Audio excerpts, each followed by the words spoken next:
Hello everyone, welcome back to another video. आपका आज की वीडियो में स्वागत है। तो मैं आज जिस वीडियो पे रिएक्शन देने जा रहा हूँ उस वीडियो का टाइटल है बिहार में वक्फ बोर्ड। ये बहुत ट्रेंडिंग में चल रहा है टॉपिक और बहुत अमेजिंग होने वाला है वीडियो। एंड तक जुड़े रहिएगा। तो चलिए वीडियो शुरू करते हैं और ओरिजिनल वीडियो का लिंक आपको डिस्क्रिप्शन में मिल जाएगा। बड़े बुजुर्ग कह गए हैं कि वक्त का खेल निराला होता है, लेकिन बिहार वालों हम आपसे कह रहे हैं कि आपके यहां इस बार वक्त का खेल निराला होगा। अरे निराला ही होगा ना, वरना आईपीएल छोड़कर आधी रात को आदमी संसद की कार्रवाई टीवी पर काहे देख रहा हो। मतलब आम आदमी समझ ही नहीं पा रहा है कि आईपीएल में ट्रेविस हेड, निकोलस पूरन जो छक्का चौका मार रहे हैं उसमें ज्यादा मजा है, या संसद में सांसदों में चर्चा हो रही कि भैया सुधांशु त्रिवेदी ज्यादा तीखा बोले। नहीं यार, इमरान प्रतापगढ़ी की शेरो शायरी में ज्यादा दम था। दोनों में रोमांच कहां ज्यादा है वो आम आदमी डिसाइड नहीं कर पा रहा। दोनों साइड अपना अपना फैन फॉलोइंग बटा हुआ है। लेकिन इन सब के बीच में वक्फ संशोधन बिल ने एक बात तो तय कर दी है कि इस बार बिहार में सरकार जो है वो वक्फ पर ही बनेगी, और वो इसलिए क्योंकि नीतीश कुमार ने बिल का समर्थन किया। अब नीतीश बाबू ने बिल का समर्थन किया तो उनके पुराने सहयोगी आरजेडी ने ट्वीट करके कहा कि नीतीश अब सबके नहीं है, नीतीश जी आरएसएस के सर्टिफाइड नेता है, वो नीतीश नहीं है, चीटीस है। चीटीस मतलब चीटिंग, धोखेबाज, मुसलमानों के खिलाफ आरजेडी ऐसा कहे। अब पिछली बार नारा आया था कि अब की बार नीतीश है सरकार। ये जितना बवाल चल रहा है पक्ष विपक्ष का, इसको देख के हमने एक नया नारा दिया है कि अब की बार बिहार में वक्फ की सरकार। हाँ और नहीं तो क्या, वक्फ की ही तो सरकार बनेगी। अरे हम ये नहीं कह रहे कौन सी वाली बनेगी, जो समर्थन में है उसकी बनेगी, जो विरोध में है उसकी बनेगी, लेकिन इतना जरूर तय है कि अब की बार बिहार में सरकार जो है वो वक्फ की ही बनेगी। वो बिहार जहां पर जात पात के आधार पर चुनाव होता है, इस बार वहां पर वोटिंग जो है वो वक्फ के इर्द गिर्द होगी। इस बार का बिहार का चुनाव हिंदू मुसलमान पर होगा, ये बात तय है। और उसमें जबरदस्त तरीके से जुबानी चौके छक्के लेंगे, जैसे आईपीएल में लग रहे हैं। अब आईपीएल को थोड़ा हमने बदल दिया है। आईपीएल मतलब इंडियन पॉलिटिकल लीग, और इस बार लीग का मैच जो होगा वो बिहार में होगा, और वहां पर जुड़ेगा वक्फ संशोधन बिल। वक्फ संशोधन बिल जो है वो पास हो गया। सत्ता पक्ष की तरफ से सुधांशु त्रिवेदी ने जबरदस्त तरीके से वाक्य विन्यास, मुहावरों, छंदों से बिल की शान में कसीदे पढ़े। बीजेपी वाले, आरएसएस वाले सीटी मार रहे थे, कह रहे थे भैया सुधांशु जी से बढ़िया इतिहास पर कोई नहीं बोल सकता। तो विपक्ष की तरफ से बैटिंग करने आए इमरान प्रतापगढ़ी। उन्होंने भी अपने नुक्तों से, अपनी उर्दू से, अपने शायरी से एक तरकश से तीर निकाले। सरकार पर दे दनादन बात रखी, और आधी रात को जिसने भी चर्चा सुनी वो इन दोनों के बीच में ज्यादा बेहतर कौन था इस बात पर संवाद करता रहा कि यार कौन ज्यादा बढ़िया, सुधांशु जी ज्यादा बढ़िया बोले थे क्या इमरान प्रतापगढ़ी ज्यादा बढ़िया बोले थे।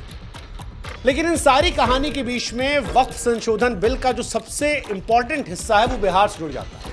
वो बिहार जहां पर नीतीश कुमार मुख्यमंत्री हैं और इस साल विधानसभा के चुनाव होने वाले। ये बात हम इसलिए भी कह रहे हैं क्योंकि देश के गृह मंत्री अमित शाह साहब कहते हैं कि 2014 में चुनाव से पहले कांग्रेस वक्फ को लेकर बदलाव करती है। वो बदलाव चुनाव को ध्यान में रखते हुए करती है। अगर कांग्रेस ने बदलाव नहीं किए होते तो आज ये बदलाव नहीं होते। लेकिन एक सच ये भी है कि इस बार बिहार चुनावों से पहले भी जो ये बदलाव है इसका असर बिहार में दिखेगा। बिहार में इससे वोट या चोट पड़ेगी, क्योंकि वक्फ संशोधन बिल के पास होने में नीतीश कुमार, जीतन राम मांझी और चिराग पासवान का अहम रोल। इन तीनों ने बिल का समर्थन किया। वैसे समर्थन तो चंद्रबाबू नायडू ने भी किया था, लेकिन उनका जिक्र हम डिटेल में नहीं कर रहे क्योंकि फिलहाल वक्फ संशोधन बिल का सिरा जो है वो बिहार से जुड़ रहा है। चुनाव बिहार में है, तमिलनाडु में नहीं है। अब बिहार में क्योंकि इसी साल चुनाव है, मुसलमानों की संख्या अच्छी खासी है, इसलिए बिहार में तनाव है। तनाव इस बात को लेकर कि नीतीश बाबू पलट गए क्या, या नीतीश बाबू की स्ट्रेटेजी का हिस्सा है। नीतीश बाबू तो सेकुलर थे, क्या वाकई में बीजेपी के हो गए, या मौजूदा दौर में बिहार की सियासत चुनाव को देखते हुए नीतीश कुमार की एक नई स्ट्रेटजी का हिस्सा है। अब जो भी है, नीतीश बाबू की इस चाल को नीतीश बाबू के पार्टी के लोग समझ नहीं पाए, और यही वजह है कि उनकी पार्टी के कई नेता समर्थन से नाराज हो गए और नाराज भी इस कदर हुए कि पार्टी को छोड़ने का ऐलान कर दिया। जेडीयू नेता और बिहार में शिया वक्फ बोर्ड के चेयरमैन अफजल अब्बास ने नीतीश कुमार से नाराजगी को जगजाहिर कर दिया। दूसरे जेडीयू के नेता अल्पसंख्यक मोर्चा के प्रदेश सचिव मोहम्मद नवाज मलिक ने इस्तीफा दे दिया। जेडीयू नेता कासिम अंसारी, जेडीयू में अल्पसंख्यक विभाग के महासचिव मोहम्मद तबरेज ने भी जेडीयू से किनारा कर दिया। जेडीयू के एमएलसी गुलाम गौस तो लगातार कह रहे हैं कि किसानों के लिए लाया जाने वाला बिल वापस हो सकता है, तो वक्फ संशोधन बिल वापस क्यों नहीं हो सकता। कहने का मतलब यही है कि नीतीश कुमार ने भले ही बिल का समर्थन किया, लेकिन उनके दल में विवाद गहरा रहा है और ये विवाद इसलिए भी गहरा रहा है क्योंकि इस साल बिहार में चुनाव है। बिहार के जेडीयू नेता जो कि मुस्लिम भी हैं, उन्हें इस बात का डर लग रहा है कि मुसलमान मतदाता जो है कहीं नीतीश कुमार से दूरी ना बना ले। अब नीतीश बाबू क्योंकि एक अलग प्रकृति के व्यक्ति हैं, नीतीश बाबू मैजिकल आदमी है। मैजिकल आदमी इसलिए कह रहे हैं क्योंकि नीतीश बाबू चाहे आरजेडी के पास जाएं या बीजेपी के पास जाएं, उनका वोट बैंक साथ रहता था। वो बीजेपी के साथ रहे फिर भी मुसलमान उनको वोट देता था। लेकिन इस बार जब नीतीश बाबू ने ये वाला कदम उठाया तो सवाल यही उठा कि क्या इससे बिहार में बवाल होगा, इससे नीतीश बाबू की सरकार पर चोट पड़ेगी या नीतीश बाबू को इससे वोट मिलेगा।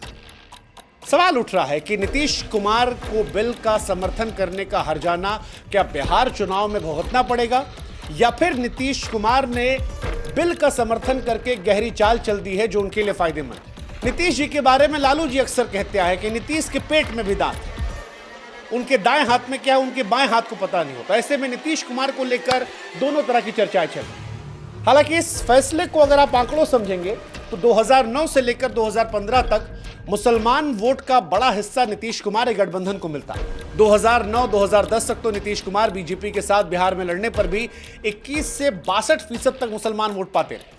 हालांकि धीरे धीरे धीरे एनडीए के साथ चुनाव लड़ने में घटता रहा, लेकिन फिर भी मुस्लिम बाहुल्य सीट पर नीतीश कुमार की पार्टी को वोट मिलता रहा।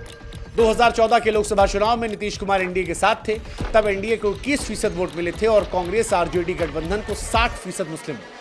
2015 के विधानसभा चुनाव में एनडीए को 8% मुस्लिम वोट मिले थे, महागठबंधन के खाते में 78% वोट गए थे।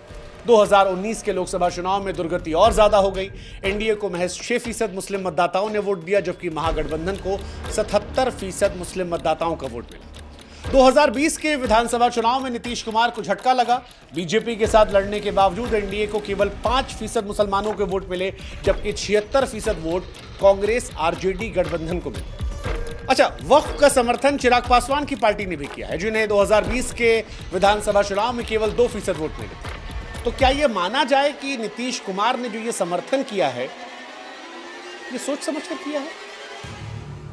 क्या उन्हें इस बात का एहसास था कि पहले से ही वोट नहीं मिल रहा है, मुसलमान वोट दे नहीं रहा है, क्या हिंदुओं को अपने पाले में लाया जाए?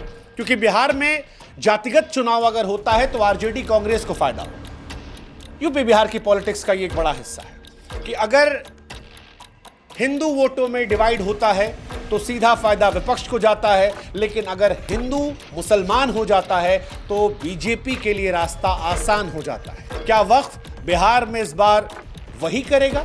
अब इससे क्या होगा ये तो वक्त बताएगा, लेकिन इस बात को हर कोई जानता है कि बिहार की राजनीति में जाति का रोल जबरदस्त है, जबरदस्त है। इसीलिए नीतीश कुमार के इस फैसले को लेकर एक सवाल ये उठ रहा है कि क्या मुसलमान वोटर को मनाने की जगह वो हिंदू वोटर पर ध्यान दे रहे हैं। समझाते हैं आपको, थोड़ा और गुड़ागड़ी समझाते हैं। बिहार में 243 सीटें हैं, जिसमें 17.7% मुसलमान हैं।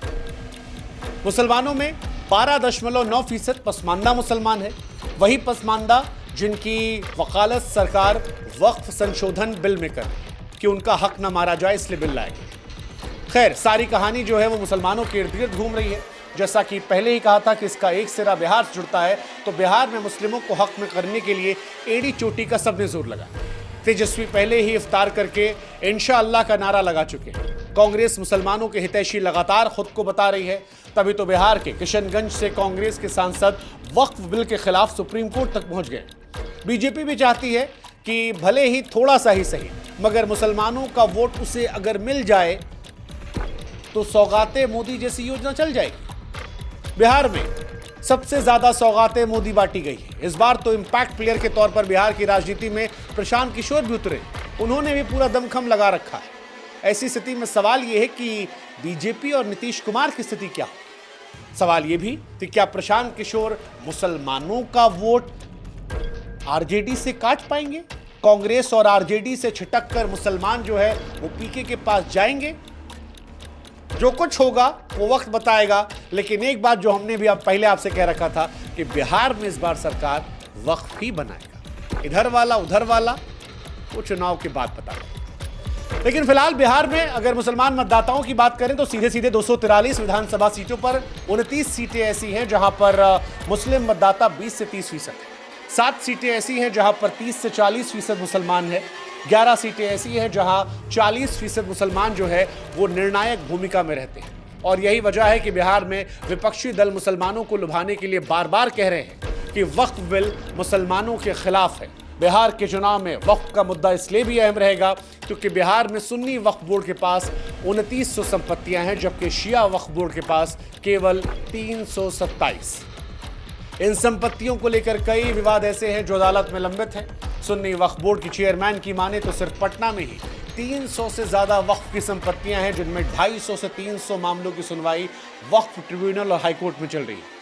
वहीं शिया वक्फ बोर्ड के चेयरमैन की माने तो शिया वक्फ की 327 में से 117 संपत्तियां पटना में है। 137 संपत्तियों के विवाद वक्फ ट्रिब्यूनल में, जबकि 37 हाईकोर्ट में लंबित है। कहने का मतलब यह है कि वक्फ का जो सिलसिला संसद भवन से शुरू हुआ है वो बिहार की सड़क तक जाएगा। बिहार की राजनीति में वक्फ राह की तरह बैठ गया है, जो तब तक नहीं टलेगा जब तक बिहार का चुनाव हो नहीं जाता। बाकी 100 की सीधी बात यही है जो हमने पहले भी कही थी कि इस बार कोई हारे कोई जीते, बिहार में वक्फ का ही सरकार किसका बनेगा वो आप हमको कमेंट सेक्शन में बता दीजिएगा। और जाते जाते ये भी बता दीजिएगा कि सुधांशु त्रिवेदी और इमरान प्रतापगढ़ी में किसका संबोधन सुनकर आपको आनंद ज्यादा था। क्या आपने भी आधी रात को आईपीएल के बाद सदन की कार्रवाई को टीवी पर देखा था, सुना था? क्या होगा बिहार में अब की किसका सरकार? कमेंट सेक्शन कर रहा। जय हिंद, जय भारत। बाकी मिलते हैं बिहार में। दोस्तों वीडियो बहुत इन्फॉर्मेटिव थी, तो आप बताइए कमेंट करके बिहार में किसकी सरकार बनेगी, इलेक्शन कब है, और सबसे जो था आपको किसका भाषण अच्छा लगा, सुधांशु त्रिवेदी का या दूसरे वाले का। वीडियो लाइक करें, वीडियो को सब्सक्राइब, चैनल को सब्सक्राइब करें और कमेंट में बताइए इस बार क्या होता है।